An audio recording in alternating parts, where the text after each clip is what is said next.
Cette route près de Tel Aviv est complètement bloquée. Même scénario à Be'eri, à la frontière de Gaza, ou encore ici à Jérusalem.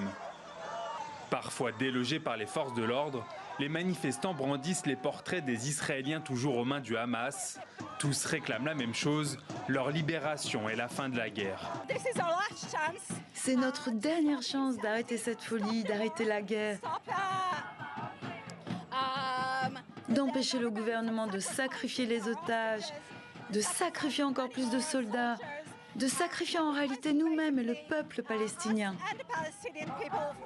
À Tel Aviv, les familles d'otages ont tenu une conférence de presse. Elles accusent le gouvernement de mettre en danger les 50 Israéliens toujours détenus à Gaza. 20 seulement seraient encore en vie aujourd'hui. Ce jour n'est qu'un début. C'est dans le soutien du public que nous puisons notre force. Et nous irons plus loin, jusqu'à ce que tous les otages soient rentrés. Nous n'avons pas d'autre choix. À l'appel des familles, le président israélien s'est rendu place des otages à Tel Aviv avec un message pour la communauté internationale. Nos fils et nos filles sont enfermés dans les cachots de Gaza depuis 681 jours. Nous voulons qu'ils rentrent chez eux dès que possible. Le monde entier devrait vouloir qu'ils rentrent chez eux dès que possible. Cessez d'être hypocrites.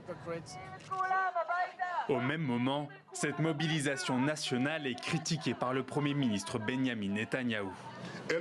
Ceux qui appellent aujourd'hui à mettre fin à la guerre sans une défaite du Hamas non seulement renforcent la position du Hamas et éloignent la libération de nos otages, mais ils garantissent également que les horreurs du 7 octobre se répètent encore et encore et que nos fils et nos filles continuent de se battre sans cesse dans une guerre sans fin.